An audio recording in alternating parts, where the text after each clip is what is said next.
It is now 3 o'clock. At this point, I would like to introduce our first speaker today. Thank you again for joining us. We are excited to have so many participants, and it is with great pleasure that I introduce Dr. Dana Ansel, who will kick off today's workshop. Have a wonderful session, Dana.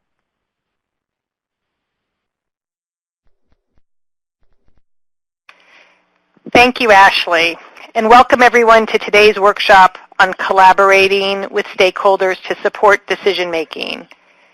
My name is Dana Ansel, and this is the second workshop in our series, Learning Together, Translating Research to Practice. We're excited for today's discussion. We know there's a lot of expertise in the audience, so please don't be shy about sharing your tips and strategies in the chat. This workshop series grows out of a large quantity of work that documents a disconnect between education researchers and practitioners and other stakeholders who might use that research. Despite the growth in the number of researcher-practitioner collaborations, gaps in knowledge remain about how to translate research into action effectively. As a result, education practitioners still make limited direct use of education research findings to drive their decision-making. There have been calls for researchers to better understand how practitioners engage with research. There are some promising signs, however. A recent survey of state and district leaders by the National Center for Research and Policy and Practice found that leaders endorsed the idea that research can be useful to practice. This series is intended to address some of the challenges that have been noted.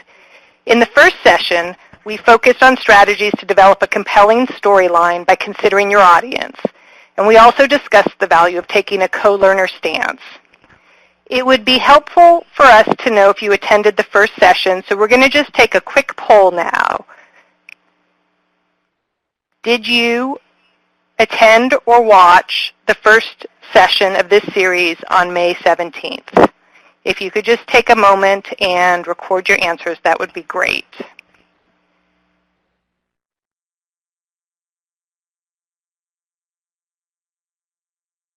So let's look at the results now. It looks like there's a mix with 58% of you who did attend or watch the first session, welcome back, and 40% who are joining us for the first time for this session. So for those of you who have either attended or seen the first workshop, today's information should follow directly from what we talked about.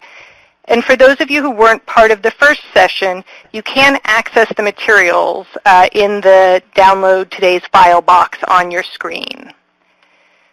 So today we're going to go back to the main presentation. We're going to focus on strategies for interpreting research and helping increase the likelihood that your research findings will be used by stakeholders. Here are the goals for today's workshop. We hope that you'll consider the value of co-interpreting research findings with your audience, and we're going to share some tools to help you do that. We will review strategies for helping to ensure your research findings are used in an appropriate way, and we'll share some tips for engaging stakeholders in action planning to help increase the likelihood that your research will be used. And then we're going to end by sharing an example of how research was used to inform practice. To find out more about your experiences, let's take another quick poll. How experienced are you working with practitioners or other education stakeholders to support the use of your research findings? Would you say that you are very experienced, somewhat experienced, slightly experienced, or not experienced at all? If you could, again, take a moment and just fill out this poll, that would be very helpful.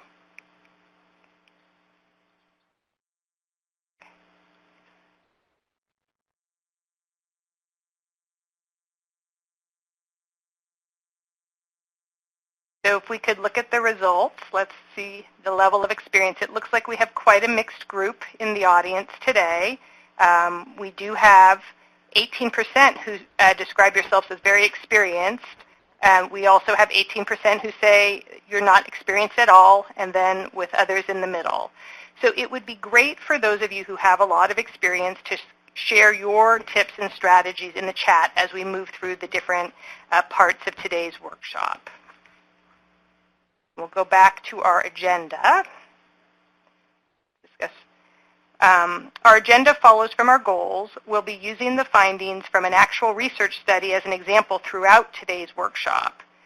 After introducing the research study, we'll discuss the value of co-interpreting research findings and then move to a discussion about the proper use of research findings and strategies you can use to help avoid the misuse of your work.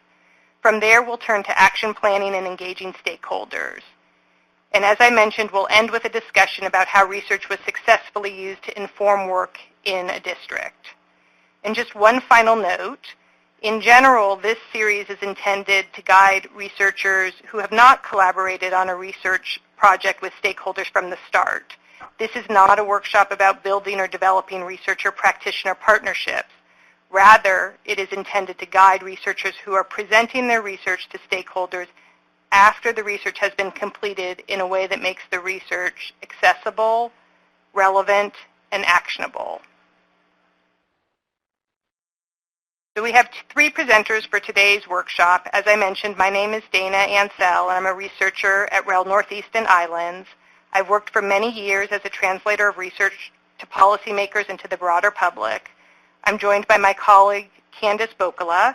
Candice is also a researcher at REL Northeast Islands and convenes one of the research practice partnerships that is focused on professional development in this region.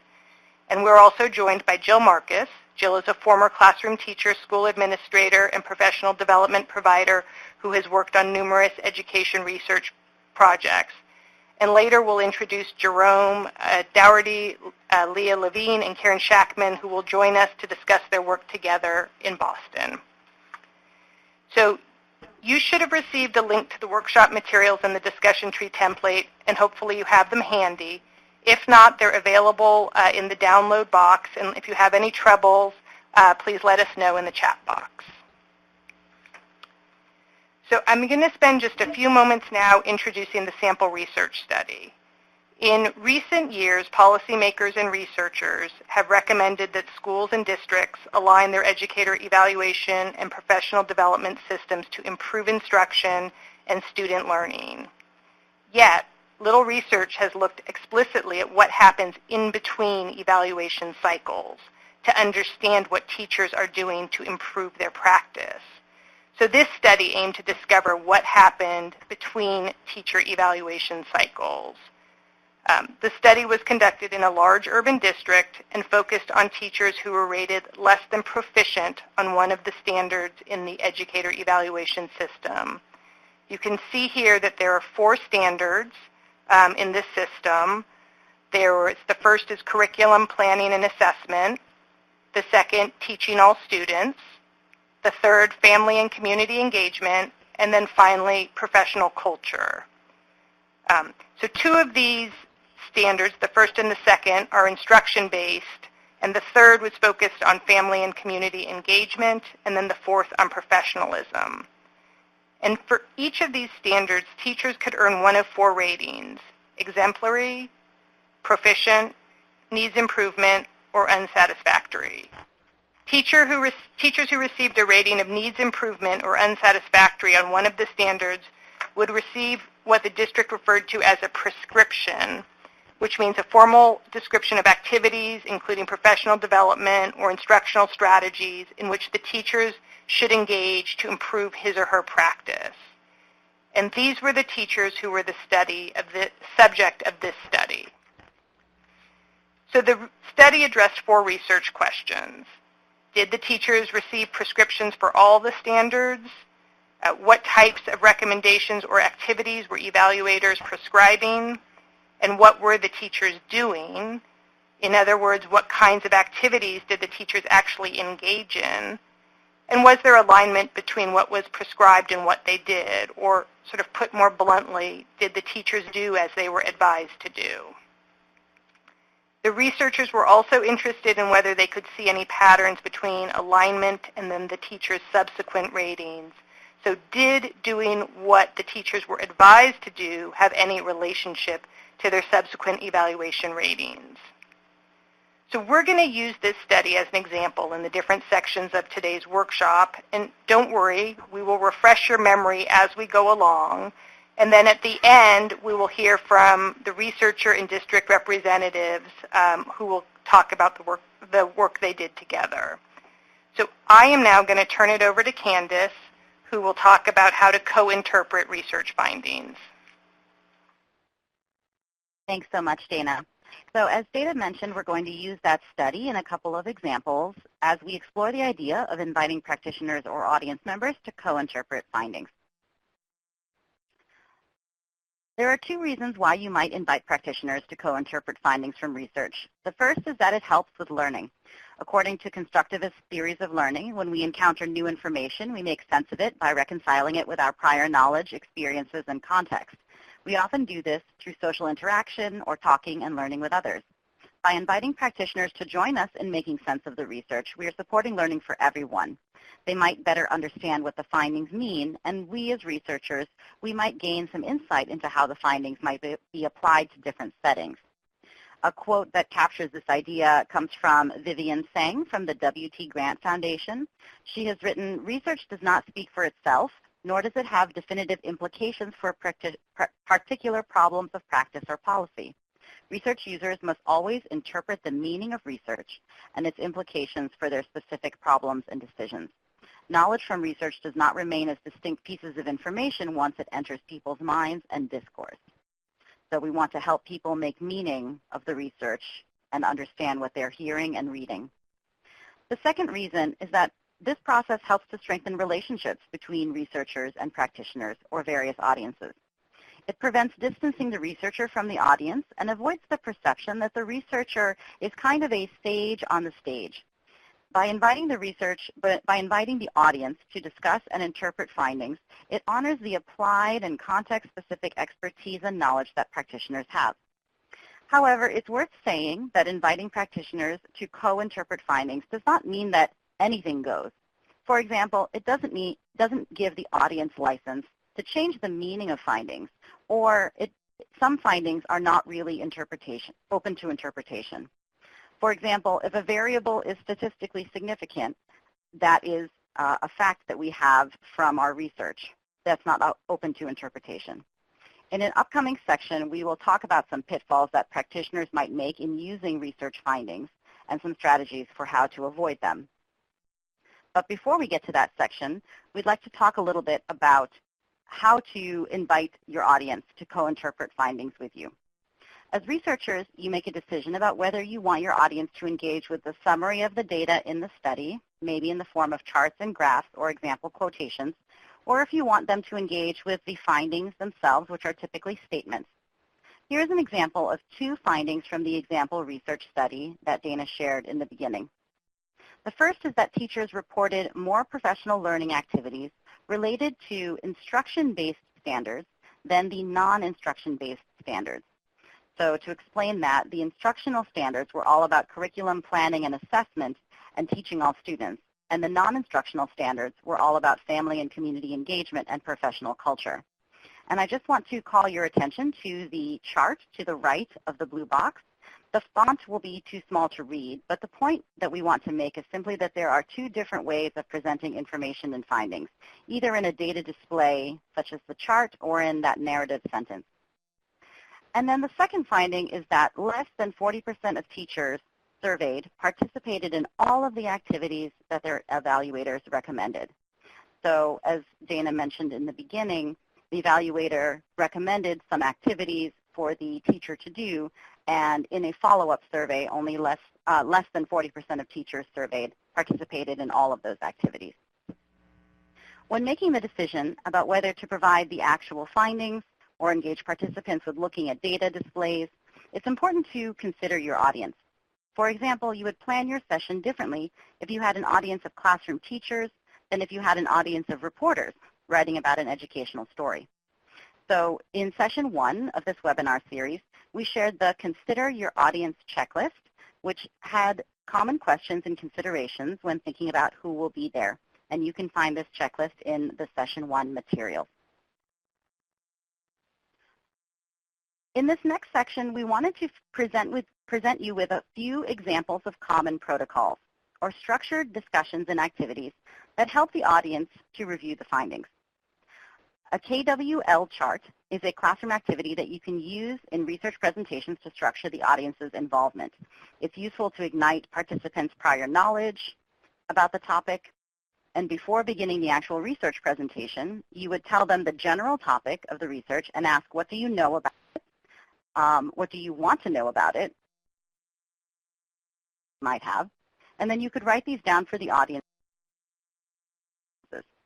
Then after the presentation, you can ask them to reflect on what they have learned.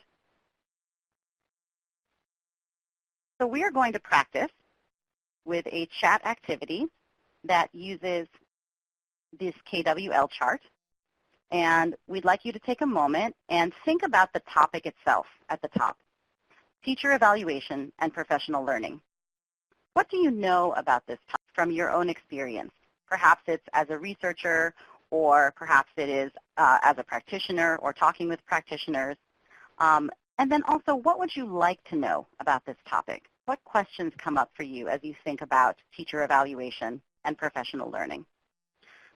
So take a moment. I see a few people are typing already in each of our chat boxes, telling us what they know about teacher evaluation and professional learning and what they wonder or what they would like to know.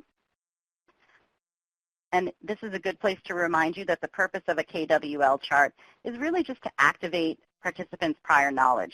There are no wrong answers here. It's just a brainstorm, a way to find out what people are interested in, maybe what experiences they've had. And also, I want to call your attention to the column on the right where it says, what have you learned? That column won't be filled out until after the audience has heard the findings from the study. So we're not filling that out right now.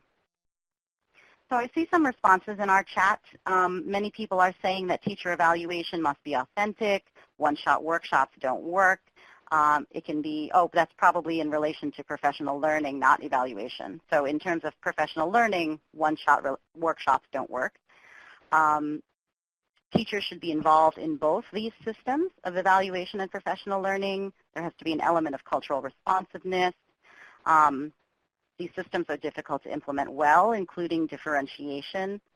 And for example, observations using rubrics is time-consuming. So there's a lot of really good stuff coming up in that what do you know chart. So I see a lot of people have either heard of these systems or have worked with them or researched them.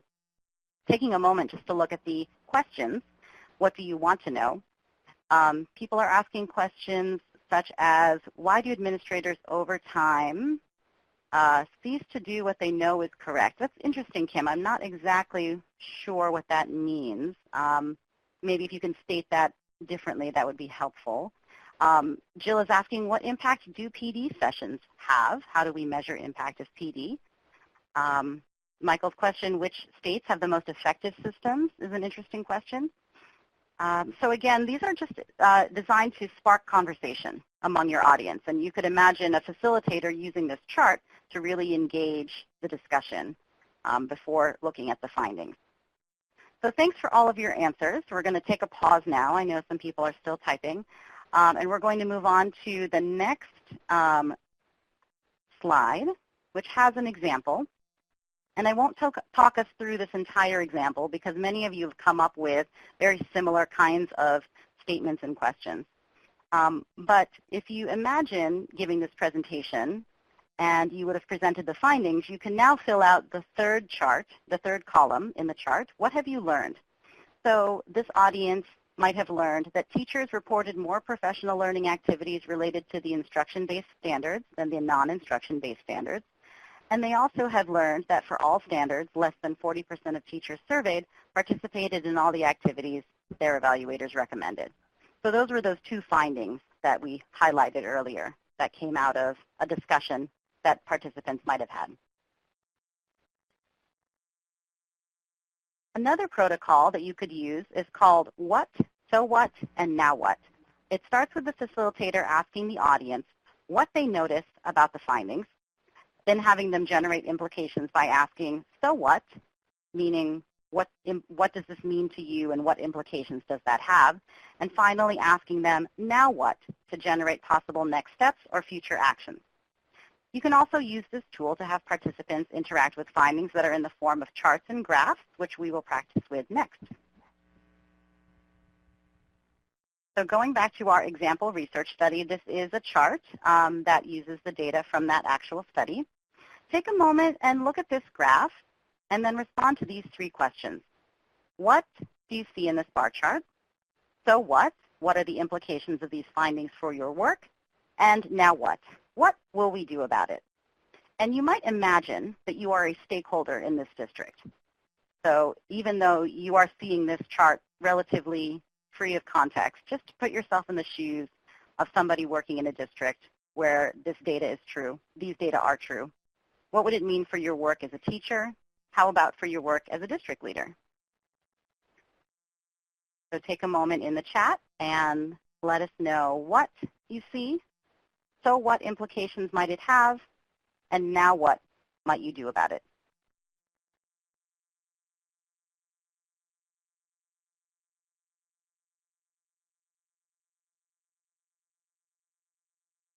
I see a couple of questions in the chat, including a request to make the slide a little bit larger. Jenny has put in some suggestions that you can make that slide larger by pushing the 4-way arrow to make it go full screen. I see a question from Fiona Holland. Hi, Fiona, welcome. At what point would you use the KWL chart because you have planned and executed the research and you can't really go back and tell them what they want to know if you didn't cover it already? That is really interesting. It is true that sometimes people will ask questions that your research does not answer. And I think that is useful to ignite some dialogue. Perhaps you can spend that time talking about the limitations of the research or the boundaries of the research and the questions it was designed to answer and the ones it was not designed to answer. And that's another opportunity to think about generating future research questions. You could invite them to think about how might we study your question since this research doesn't cover it. But I think it's true, the KWL chart does generate some things that the researcher may not be quite ready to answer directly. So I see quite a lot in the what column. So I'm seeing a lot of statements. Some people are sort of reluctant to put in the so what and now what. Remember, think about if you put yourself into this district's shoes, what might be some implications. Thank you. I see some people starting to do that now. We might need to understand why we're getting these results so we can address these issues, absolutely. They might imply that activities 3 and 4 are less desirable or are not adequately explained. Those are some interesting hypotheses. Maybe we would hypothesize a sort of disconnect with families, and so wondering about low participation in family community engagement. Or alternatively, Jill says maybe we should look at what we offer for professional development and see how it lines up with various prescriptions. And then now I'm getting some now what. So if you were the district and you saw these findings and you had a chance to talk about them, you might want to investigate why. So I'm starting from Michael's question. Allie says maybe get a better understanding of why teachers didn't participate and what could motivate them. And then a comment from Education Northwest, go back and do a little more data analysis, compare evaluation ratings and notes. So that's certainly something that the researchers and the practitioners could do together. I'm wondering if there are any things you might do as a practitioner to sort of take action, or if we're really advocating that we need to understand this finding further before we take action, which is also useful. So we're going to go on and go back to our main slides and discuss one example that might have come up if you were the district doing the what, so what, and now what, just to provide a model. So what, it could be that 83% of teachers did not engage in any of the prescribed activities related to family and community engagement. I think many people noticed that. A now what, that's so what, sorry, that's related to this is that maybe teachers might not have thought family and community engagement is a critical aspect of their work or an area in which they needed to grow. We don't know, we're not sure. So now what is we, the district, should promote family and community engagement more actively. Maybe we provide a list of school or district-based professional development in this area so they know what kinds of professional development are available to them in the topic of family and community and engagement. So thanks for participating in those two activities. We wanted to just do a quick reflection here about, did these activities kind of engage your thinking? Did they help you think about the findings in a more active way than just being told what the findings were? We also would like to know, what other kinds of ideas do you have for engaging practitioners in looking at data or findings? We'll just take a few moments here while people put in their thoughts. Understanding that this was just a quick taste of both activities, and if you were doing this with a larger audience, we would certainly give them more time, involve discussion, have some Q&A, some comments in here about how Kim really loves the KWL. Jamie says they're excellent tools. Other ideas that come up for you, any other ways or protocols that you've used for engaging practitioners in looking at data or findings? We'd love to share that with our audience here today.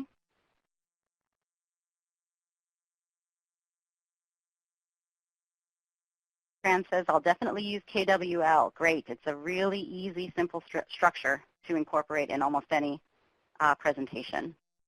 Yilin says, I notice and wonder protocol.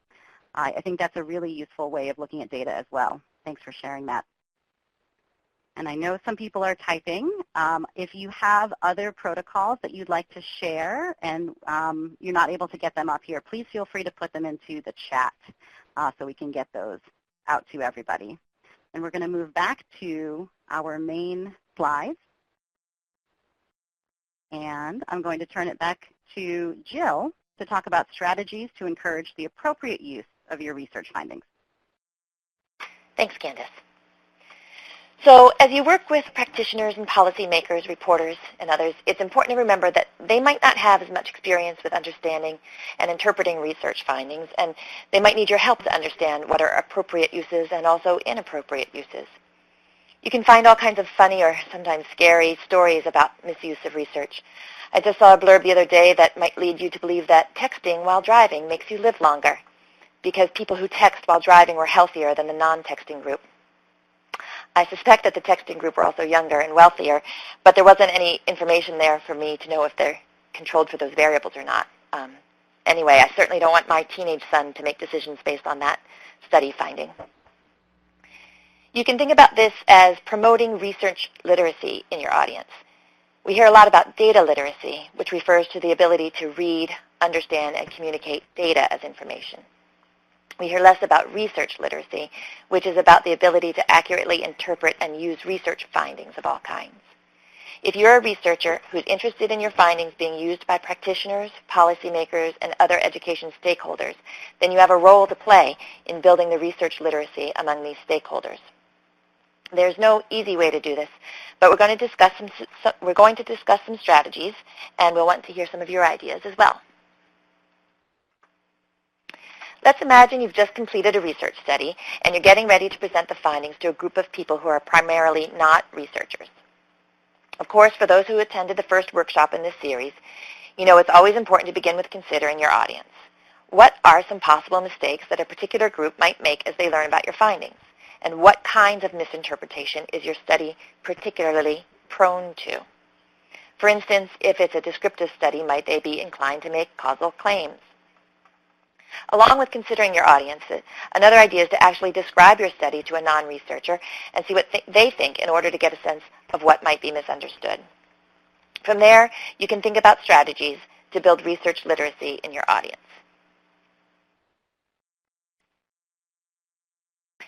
There are some common pitfalls that often catch people up.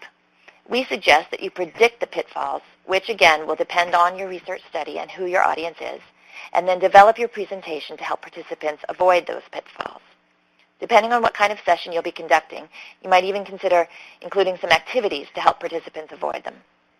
Of course, if you're meeting with a group of policymakers, you will handle this differently than if you're meeting with a group of practitioners or funders. So here are some common pitfalls, starting with misunderstanding the applicability or implications. If you're presenting to people who aren't familiar with the methods you employed or the nature of the research, they might not understand what conclusions can be correctly drawn from your study. If you recall from the sample research that Candice showed earlier, 83% of the respondents did not participate in any prescribed activities related to family and community engagement. A faulty or erroneous conclusion might be that teachers are not interested in engaging families. This is not a legitimate conclusion to draw from the finding, but you can imagine that an audience member might jump to that conclusion when they see the 83% finding. Inattention to context is overgeneralizing without having a clear sense of the important elements of the study design. Looking at one study that took place in one school or school district and applying it wholesale to all the schools would be an example of overgeneralization. Thinking of the sample research, an example of inattention to context would be concluding that 40% of all teachers in the district participated in all the activities prescribed by the evaluators, but not remembering that the study only included teachers who received a rating of needs improvement or unsatisfactory on one of the standards, and that only a subset of the teachers who were in that category even responded to the survey. Therefore, you have to be careful not to overstate or overreach with the results. Third is confusing language, which might be harder for you to detect since you're probably steeped in the language related to your study, but you have to be careful. Many studies have specific language, terminology, or definitions. For example, if a study focuses on adolescents, will participants know whether the researchers mean students in grades 6 to 12 or if it means all people aged 10 to 19? The sample research study that we talked about includes specific terminology that might not be widely understood, including such terms as prescriptions, professional practice activities, professional development activities, instruction-based standards. It's important to clearly define these terms and also to use them consistently throughout your presentation. Fourth is cherry picking, which is about only attending to the findings that support a given stance. I saw a cartoon in the New Yorker where there was a man in a suit talking to a man in a lab coat, and he was saying, "Keep in mind there are only two types of research findings, those that support my position and inconclusive." It's funny because it's true that sometimes people are looking for research that bolsters their agenda. Looking at our example, it might be tempting to focus on just one finding that supports one kind of professional development. The standard in which the largest share of teachers did all the activities was curriculum planning and assessment. An example of cherry picking might be, therefore, that's the most important standard. But that's not at all what the study is saying. The study finds that teachers do a lot of professional development that relates to this topic, but that could be because that's what's most readily available. Lastly, ignoring or rejecting the research can happen when the audience doesn't know how or if the research done elsewhere applies to them in their context.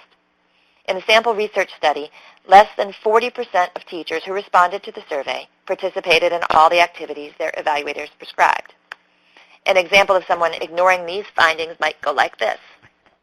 This doesn't sound accurate to me compared to what I see teachers doing.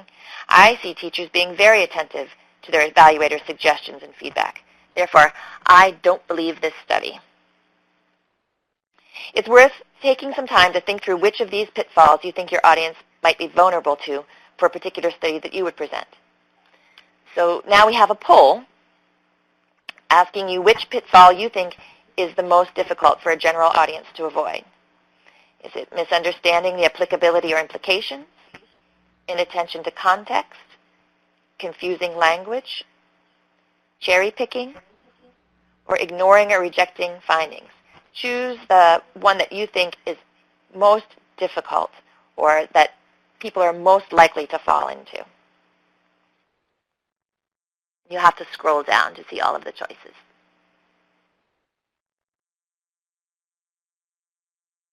Just another moment. I think that as you were listening to these, probably some of you who have practiced presenting your findings have said, oh yeah, that's happened to me. All right, so let's look at the results.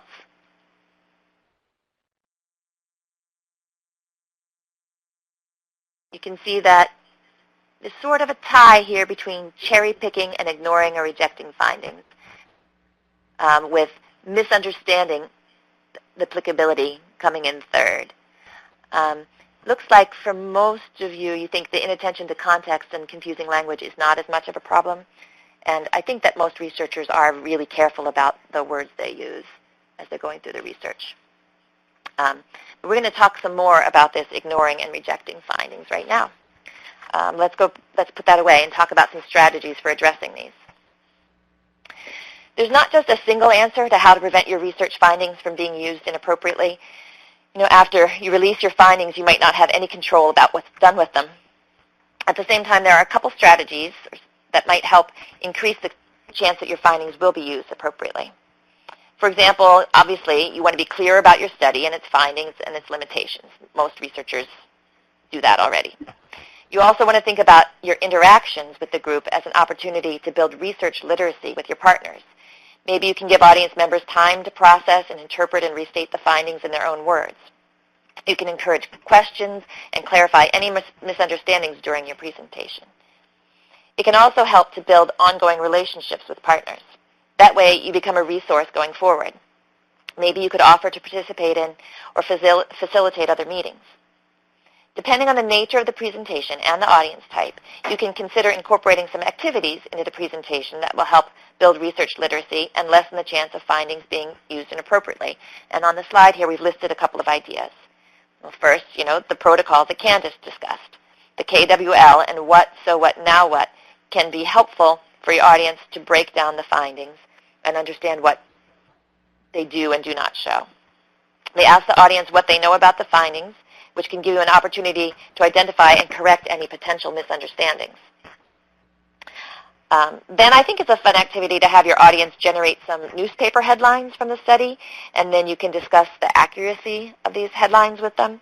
That might be an activity that researchers are used to doing anyway. Look at that headline.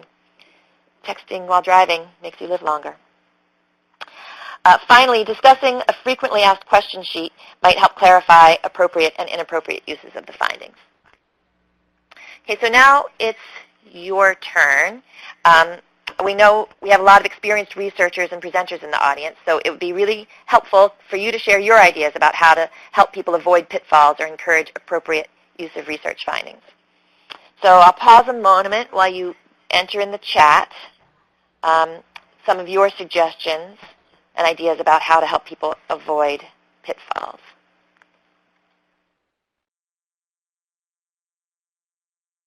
We have a couple people typing, so those things are going to appear in our chat over there, and I expect that they will really add to our trove of strategies here, so keep an eye on that. But I'm going to talk about one specific tool as well for helping with the ignoring or rejecting findings pitfall, because sometimes people don't understand how the findings might apply to them in their context, so they just reject them altogether.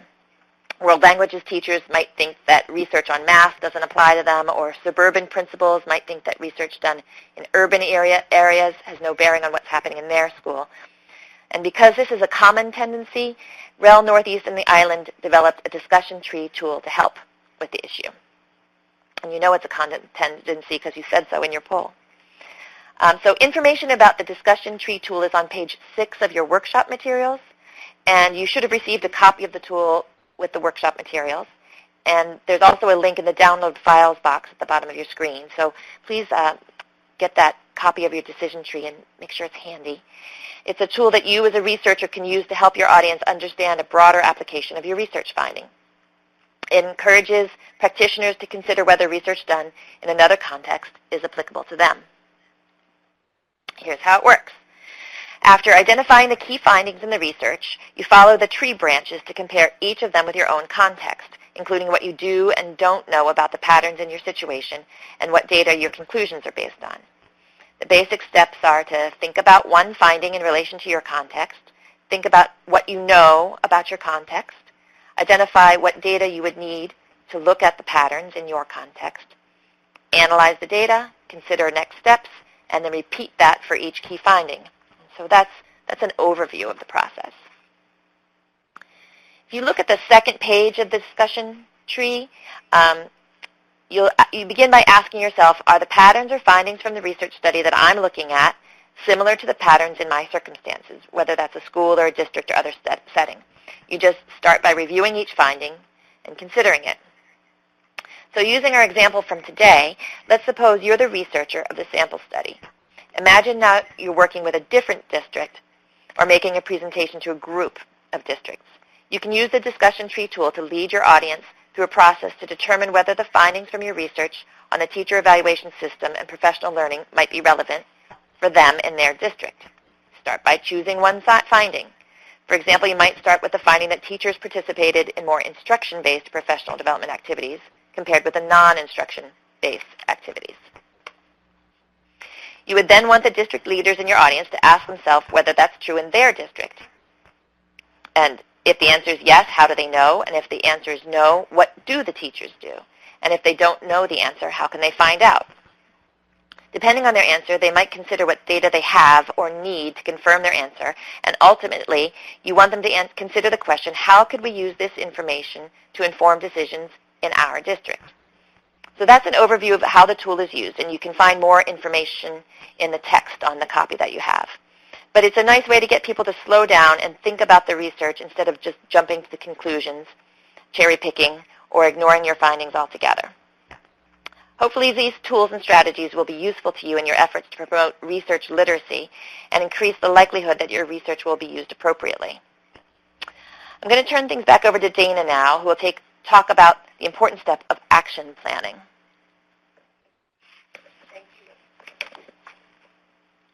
Thank you, Jill. So now we're going to turn to the process of action planning and engaging stakeholders. While there are some things that are out of your control that affect if and when your research will be used, there are some things you can do to increase the likelihood that your research will be used, which we will discuss. I want to briefly talk about the distinction between dissemination and knowledge utilization. Dissemination might be considered the old way of getting the word out. It's not necessarily targeted and typically refers to a more passive approach of releasing research to the world. In contrast, knowledge utilization is a structured and deliberate approach. First, you want to consider the content of the message or the research results. What are they and why do they matter? And I'll make a quick plug here for the guiding questions that we shared as part of the first session in this series. These questions are designed to help you think through your message. Then you would ask, who are the intended users? That is, who should know about your research, findings, and why? You would consider the context, readiness for change of the intended users, and also the medium of the message and the messenger. How are you going to get the word out? And does that method fit with the intended users? For example, are you going to rely on someone opening an email message, or would a personalized note be more effective? And finally, the source of the message matters, i.e. the messenger. You want to think that through as well. It is also important to remember that there's not a single way that research can be used. In a path-breaking article on the topic published in 1979, Carol Weiss describes the many meanings of research utilization. To make matters confusing, however, there's no single terminology to talk about research use, and different people use different terms to describe the various ways in which research is used. Here, I'm going to draw on both the work of Carol Weiss and Vivian Tsang of the W.T. Grant Foundation. One way that research is used is in an instrumental way. This is the idea that research directly influences a policy or practice decision and is a linear view of research use. A decision maker has a question and uses research to address that question and then makes a decision. But I think, as we all know, that's often not the only way that research is used. There are also political uses in which research is used to justify a position that is already decided. Carol Weiss talked about the notion of conceptual use, and this occurs when research influences how policymakers and practitioners think about issues, problems, or potential solutions. And then finally, process use refers to how practitioners might learn from participating in the production of research as opposed to how they apply or learn from research findings. depending on your goals, you can take active steps that will help increase the likelihood that your research will be used. First, as we discussed in the previous workshop, having an appropriate and well thought out communication strategy and plan can make a difference. The plan can include the creation of materials such as fact sheets and briefings to help spread the word and stay on message. You might consider holding an event to draw attention to the work and engage stakeholders. And then in addition, following what both Candice and Jill talked about, thinking about how to build the capacity of different partners to understand, interpret, communicate, and use the research findings can also help increase the likelihood that your research will be used. You want to consider the different ways that the research might be used and how you can best position your research. It's important to understand the context of the setting. This means understanding the rhythms of people's work, including the challenges they face and their priorities. In addition, it's a long-term strategy to invest time in promoting the conceptual use of the findings. Remember, this is when research influences how policymakers and practitioners think about issues, problems, or potential solutions. Conceptual use may be more possible, and this use can also lay the groundwork to create conditions for change over time. You also want to make a plan to engage stakeholders and make sure you have the right people at the time, and we're going to discuss that in more detail next. So while there are things that are in your control, it's also to remember that things out of your control may ultimately influence if, how, and when your research is used.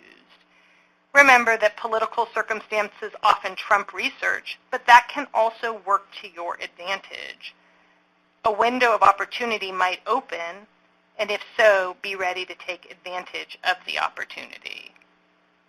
It would be great to hear your thoughts about this issue. If you could take a moment and share in the chat how you can take these ideas and apply them to your work. What can you do or have you done to increase the likelihood that your research will be used? It would be great to hear your suggestions as well.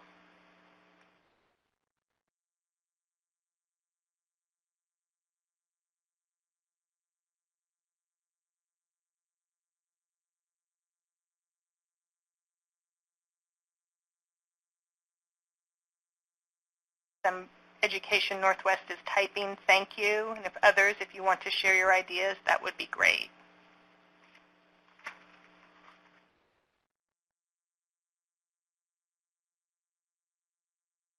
So while people are typing, I'm going to keep moving towards making an action plan. So here is a table that can help you develop your action plan. It allows you to tailor your message to your audience's priorities and where they might have influence. First, you want to consider your findings or your message. You might have several key findings that would be of potential interest to different audiences. So you would want to ask, who should care about this finding and why? This could include internal or external stakeholders or both. And you want to consider why they should care and how the finding connects to their priorities. What do you hope might happen? What that specific person can do, which would, of course, depend on the person's role. And what is the lever of change? Is it legislative? Is it a regulation change, a change in practice, or some other type of action? And from there, you would want to consider the best way to communicate with them, again, thinking about your messenger and how to get it done. And once you've gone through this process, you would also want to consider if there are other actions you can take to help increase the likelihood that your research will be used. So here we have the action plan with one of the findings from the key study. One of the key findings from our research study. So as we've discussed, the research found that teachers participated in more professional activities for standards 1 and 2, which are both instruction-based, than for standards 3 and 4, which are family and community engagement and professional culture. So we thought that the district administrators and principals would be interested in this finding because all of the evaluation standards are important for effective practice. So what can be done in response to this finding? There are several possibilities. So first, it might make sense to look at the different professional development offerings to see what was available to teachers. It might make sense to go back to the data to see which activities teachers did and which ones that were recommended that they did not do. You know, these actions would help give you more information that would then allow you to determine next steps. In terms of how to communicate with district administrators and principals, we thought presenting the findings in a clear and accessible way at a leadership meeting would be a good start. Your choices here will depend on who your partners are and what communication avenues are available. You would want to sit down with your partner and think through your options and determine the next steps and who would be responsible for which steps. If you want to share in your chat other ideas that you have of what could be done to increase the likelihood this research would be used, that would be great. Do you have ideas about how you could increase the likelihood that this research would be used? I see Education Northwest is typing. Thank you. If others have ideas, it would be great to hear them. Always keep in mind what the stakeholders need. That's a great way to say it. You know, what they need and what their priorities are will make a difference in whether your research is used. Other ideas? It looks like Jill is typing an idea. Provide the information to PD vendors. Also interesting to loop them into the process as well. And Tran is typing, thank you. Thank you for these ideas.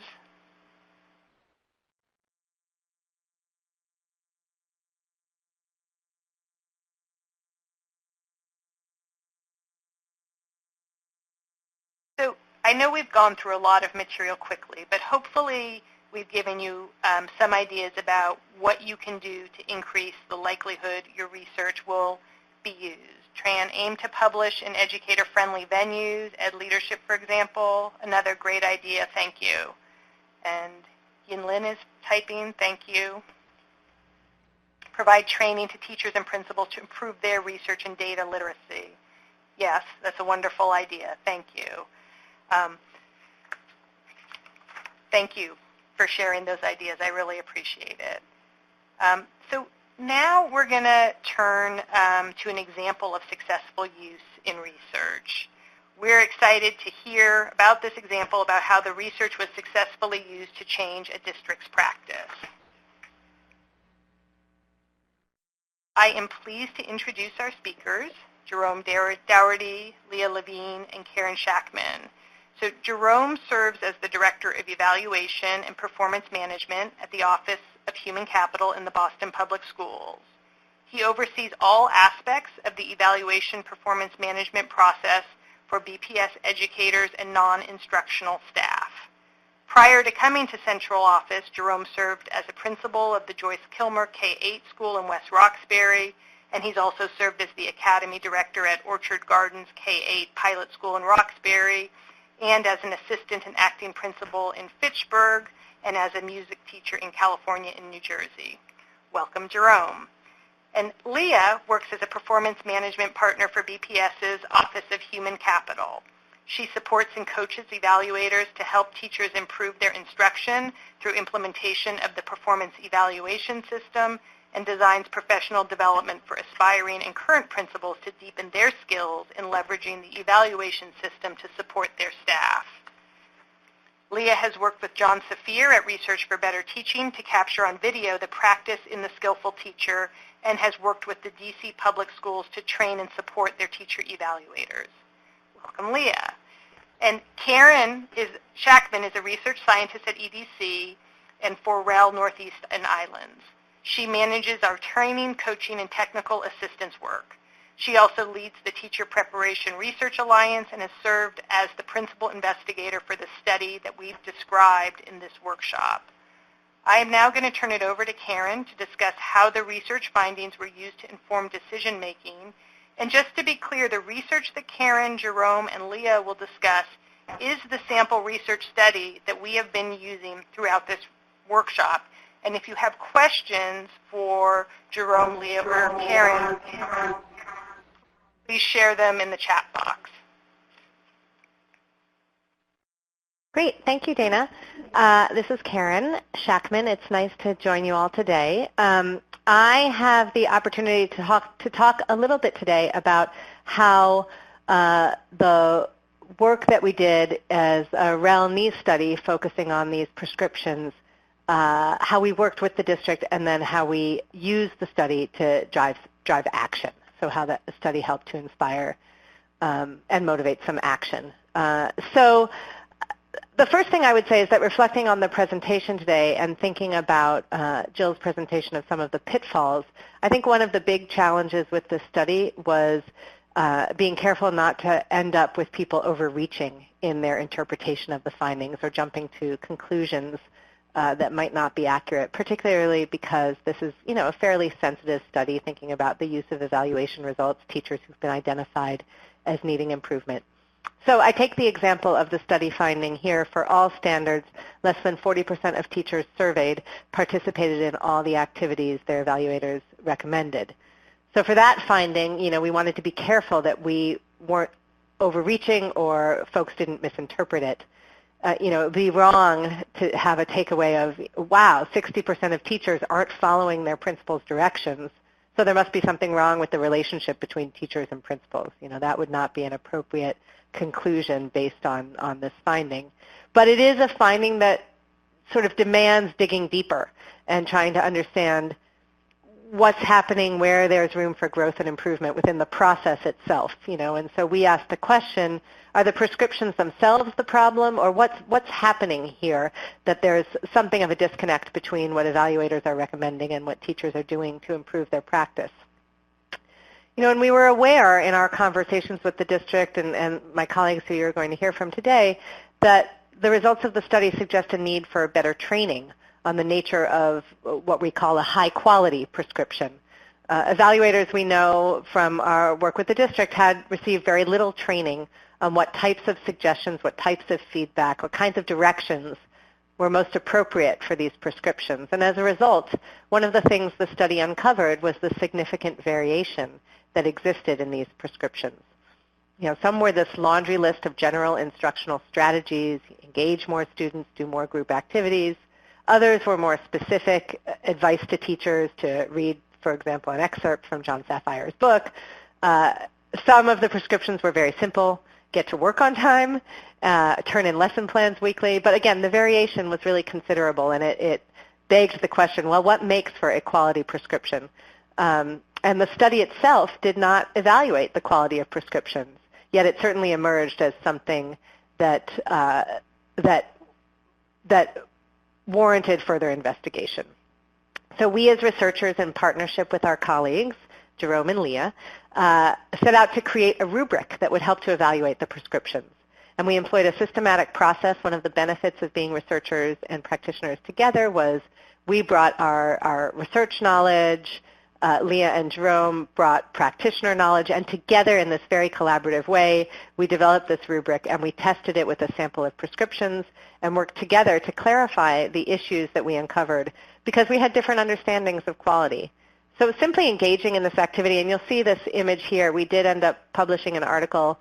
Someone gave the example of practitioner-friendly places to publish our work. So this, again, this was an outgrowth of that original study, a very different project, but we ended up publishing it in Principal Leadership. But I would argue that just engaging in the activity together of creating the rubric, testing the rubric with prescriptions, helped Jerome and Leah and their colleagues to gain clarity about what the elements of a high-quality rubric were, and then drove additional work that I'll turn over to Leah and Jerome to talk about from here.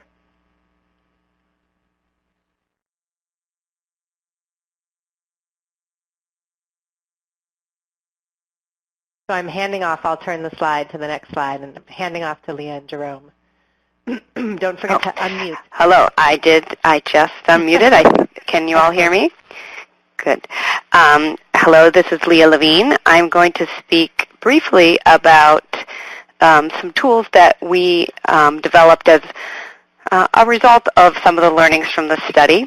and then I'll pass it over to Jerome to speak a little more about some of our future plans. I'm a part of a team of 7 people who are dedicated to performance management in the Boston Public Schools. We focus on not only compliance, but increasing the quality and the impact of the evaluation process. And one of our mantras has been clarity, support, accountability, or basically the idea that if you have clear expectations that align to strong supports, the accountability process will naturally follow. There'll be a no surprise practice that people can engage in and feel supported by. So the research study really aligned to some of the things we had been thinking about the lack of clarity. As Karen mentioned, evaluators weren't clear around the parameters or how they should be structuring their feedback. And then additionally, they maybe didn't know what the right supports were to connect their next steps to. And so then the accountability, therefore, becomes not as strong a process if we aren't following it up with strong, clear expectations and strong supports.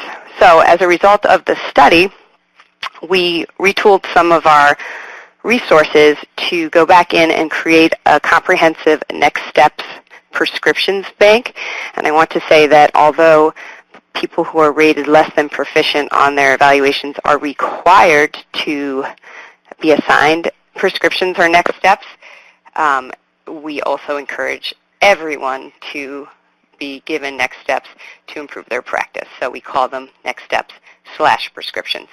And we used 4 guiding principles to frame this next steps banks, which aligned to the rubric that came out of the research study that we did with REL. And those were some guiding principles to make sure that things basically are clear, aligned, and familiar. So then we also built out a bank that had a list of resources directly aligned to our rubric of action items that evaluators could link to, high quality next steps and resources.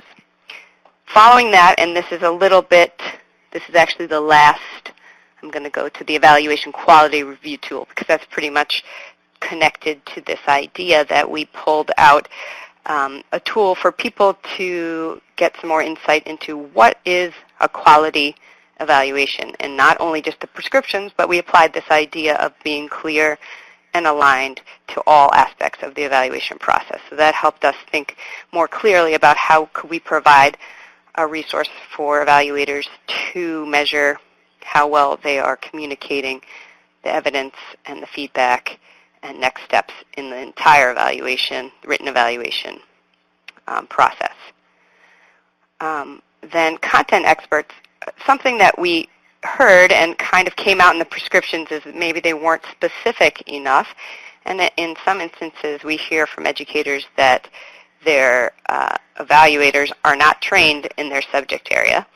So we remedied that, and particularly focusing on our educators needing more improvement by sending in a content expert to give some specific content next steps to our educators, and have found that that's been very helpful for people to think about their practice. And then lastly, one barrier, and Jerome will talk about many of the other barriers, but one barrier to providing clarity in a big district is that there are many initiatives. There's a lot of competing things going on, and so we have made efforts to make sure that our process, the teacher evaluation process, and specifically the rubric, is aligned directly to these other initiatives we have in the district. For example, the Essentials for Instructional Equity and Culturally Linguistic Sustaining Practices, so that there's that alignment and that clear path to the priorities of the district. I'm going to let Jerome talk about some of the barriers and challenges, and then end on a positive note around what we're looking forward to working on next. Thanks, Leah. So we are not without challenges in this work, and the a couple of these areas include FaceTime with leaders by our team, as well as making this work a priority. We have a lot of ideas that become priority in our district, and process can sometimes get kicked to the curb. So we've had to get creative about that. But first, around coherence, despite our district having a 3-day August Leadership Institute before the school year starts and bi-monthly school leader professional development sessions during the school year, there's no shortage of competition for face time, as I was saying, with evaluators. And as Leah mentioned earlier, our district has a number of initiatives that can tend to take precedence over process, related issues like effective feedback, so our team has had to be creative in the ways we work our discussions about quality and effectiveness into the discussion of the content of that initiative.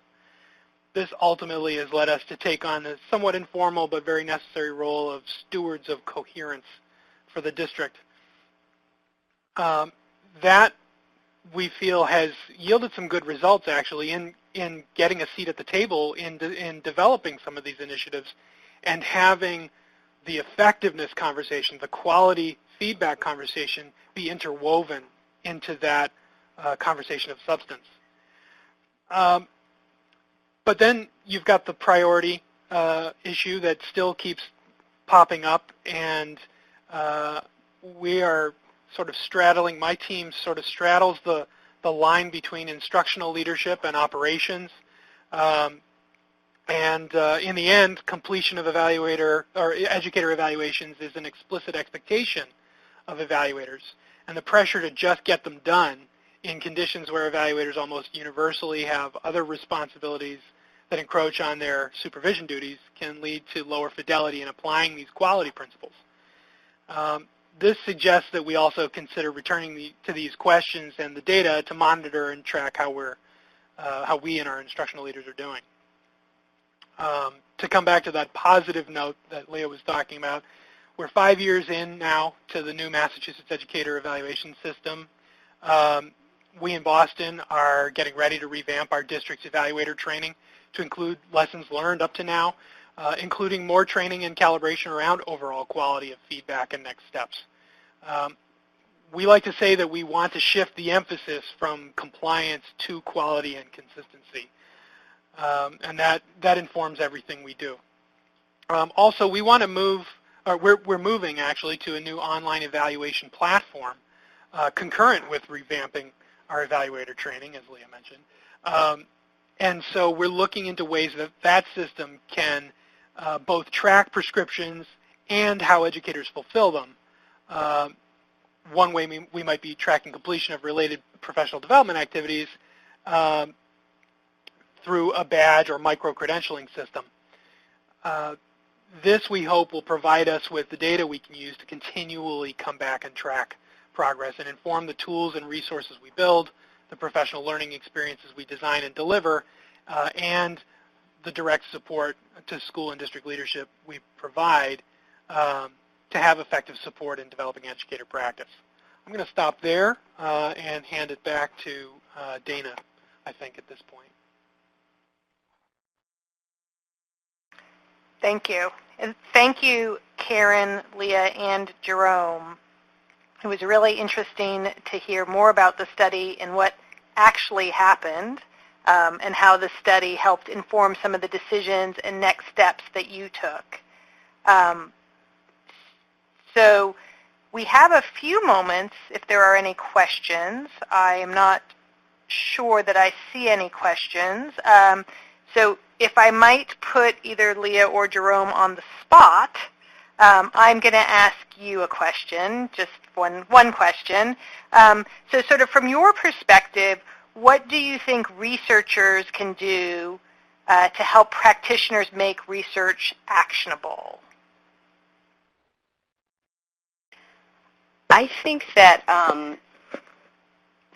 follow-up. So just speaking from experience, I don't think we're alone in the district world, that there are a lot of competing priorities and time gets away from you. So just having somebody to bring you back to the question and the application of the research to just simply spend the time to reflect and refocus is a really important role that the researchers can play. And then also to help take a deep dive to think about the other questions that surround the research that haven't been asked, where you might take it to dive a little deeper. Because as Karen said, is it the quality of the prescriptions or is it something else? What else do we want to take a look at to inform how successful we are at supporting our educators? Great. I would just add on to that briefly that helping the practitioners weed out interference. What in the data could be sort of a false flag that could be muddying the information we get back from the research. That we don't always see at the ground level, and so I think our research partners would be great help in that. Thank you. Thank you again. So I'm now going to turn it back to Ashley Gaddis for our final few minutes, and I just want to thank everybody so much for attending today's workshop and for all of your thoughts and contributions that you provided. They really added to today's discussion, so thank you. Thank you, Dana. I would like to reiterate thanking everyone for participating today. I also want to let you know that at REL Northeast Islands, we are always seeking to improve our services and events, and we really want to hear from you about your experience today. So we would appreciate if you could take a few minutes to complete the stakeholder feedback survey. You can see a link on the screen right now. Also, when this webinar ends, the survey will automatically appear in your browser. It is not particularly long, but we would really appreciate your taking just a couple minutes to answer some of the questions and let us know what you liked about the webinar and what might be some improvements. I also want to let you know that here is some contact information for our presenters today, as well as a link or the URL for the IES, the REL Northeast Islands website.